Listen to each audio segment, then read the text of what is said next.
بسم اللہ الرحمن الرحیم۔ میری طرف سے تمام دیکھنے اور سننے والوں کو السلام علیکم۔ میں آج آپ کو بتاؤں گا بند رگیں، کولیسٹرول اور بلڈ پریشر کے لیے قدرتی نسخہ۔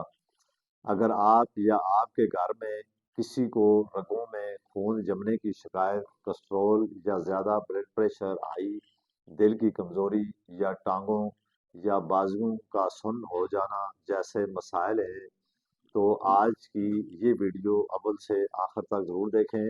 اگر اس چینل پر نئے آئے ہیں تو اس کو ضرور سبسکرائب کریں تاکہ آنے والے وقت میں آپ کو ایسی ویڈیو کا نوٹیفیکیشن ملتا رہے۔ میں آپ کو آج ایسا دیسی نسخے بتاؤں گا جو برسوں سے بزرگ استعمال کرتے آ رہے ہیں۔ آج کل کی سب سے بڑی بیماری ہے بازاری کھانا، زیادہ تیل یا میٹھی چیزیں۔ ان سب کی وجہ سے خون گاڑھا ہو جاتا ہے، رگوں میں چکنائی جم جاتی ہے اور دل کو صحیح خون نہیں ملتا، اور پھر high blood pressure, sugar, heart attack جیسے مسائل جنم لیتے ہیں۔ اب میں آپ کو نسخہ بتاؤں گا، یہ کوئی مہنگی دوائی نہیں، نہ ہی کوئی خطرناک نسخہ ہے، بلکہ یہ ایک سادہ، قدرتی اور آزمودہ دیسی چائے ہے جو خون کو صاف کرنے میں مدد دیتی ہے اور رگوں کی لچک بہتر کرتی ہے اور جسم کی سوزش کو کم کرتی ہے۔ یہ بیماریاں اس دور میں اتنی تیزی کے ساتھ بڑھ رہی ہیں کہ ہر انسان کسی نہ کسی بیماری میں ضرور گرا ہوا ہے، لیکن ان بیماریوں کی وجہ سے انسان آیا روز پریشان رہتا ہے، جس کی وجہ سے جسمانی طور پر بھی کمزور ہوتا ہے اور جسم میں طاقت بھی نہیں ہوتی۔ ایسی دیسی چائے کے اجزاء یہ ہیں: ادرک آپ نے آدھا ٹکڑا، لہسن ایک توری، دال چینی چھوٹا ٹکڑا، اور سبز چائے یا عام پانی ایک کپ۔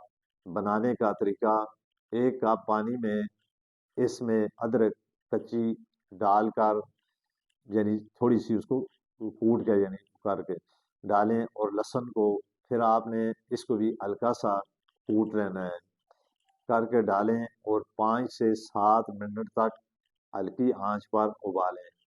آخر میں چھان لیں۔ چائے اگر آپ اس کا ذائقہ بہتر کرنا چاہتے ہیں تو اس میں آپ چند قطرے شہد بھی ملا سکتے ہیں۔ اس کا استعمال کا طریقہ یہ ہے کہ صبح نہار منہ یا رات کو سونے سے 1 گھنٹہ پہلے، جیسے کہ آگے رمضان شروع ہو رہا ہے تو آپ اس میں رمضان میں ایسا کر سکتے ہیں کہ سرگی کھانے سے پہلے اور رات کو سونے کے بعد اس چائے کو آپ استعمال کریں۔ دن میں جیسے کہ رمضان میں اس کو آپ 1 کپ صبح سرگی کو اور 1 کپ رات کو پئیں، لیکن زیادہ استعمال نہ کریں۔ اس کے استعمال کا طریقہ کم از کم 15 سے 20 دن تک آپ نے اس کو لگاتار استعمال کرنا ہے، اور اس کو باقاعدگی سے استعمال کرنے سے خون کی جو روانگی ہے یہ بہتر ہوتی ہے، رگوں میں جمی ہوئی چکنائی کم ہوتی ہے، بلڈ پریشر میں توازن اور دل کو طاقت، اور جسم میں ہلکا پن، تھکن اور سستی میں کمی آتی ہے۔ یاد رکھیں، یہ علاج نہیں بلکہ ایک مددگار نسخہ ہے۔ پھر حاملہ خواتین استعمال نہ کریں کیونکہ یہ گرم ہوتا ہے، تو حاملہ خواتین کے لیے یہ زیادہ نقصان دہ ثابت ہو سکتا ہے۔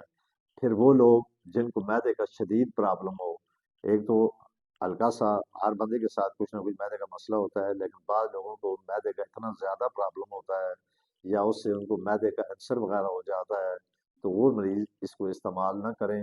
اس کو استعمال کرنے سے پہلے اپنے ڈاکٹر سے ضرور مشورہ کر لیں۔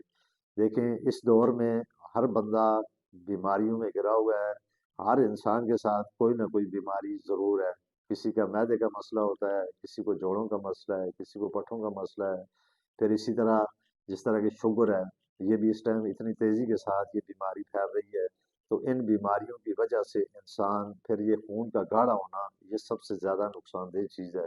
اگر جس بندے کا خون گاڑھا ہونا شروع ہو جائے تو اسی کی وجہ سے پھر شوگر بھی ہوتا ہے، اور خون گاڑھا ہونا انسان کے لیے انتہائی زیادہ نقصان دہ ہوتا ہے۔ پھر اس کی وجہ سے جسم میں تھکن، سستی، پھر اس سے ہارٹ کا مسئلہ پیدا ہو جاتا ہے، تو اس لیے آپ یہ چیزیں استعمال کر کے اپنے آپ کو ان چیزوں سے آپ محفوظ کر سکتے ہیں۔ اگر یہ ویڈیو میری آپ کو اچھی لگی ہے تو اس کو لائک کمنٹ اور شیئر ضرور کریں۔ اسی کے ساتھ میں آپ سے اجازت چاہتا ہوں، زندگی ہے تو پھر نئے ٹاپک کے ساتھ آپ کے سامنے آؤں گا۔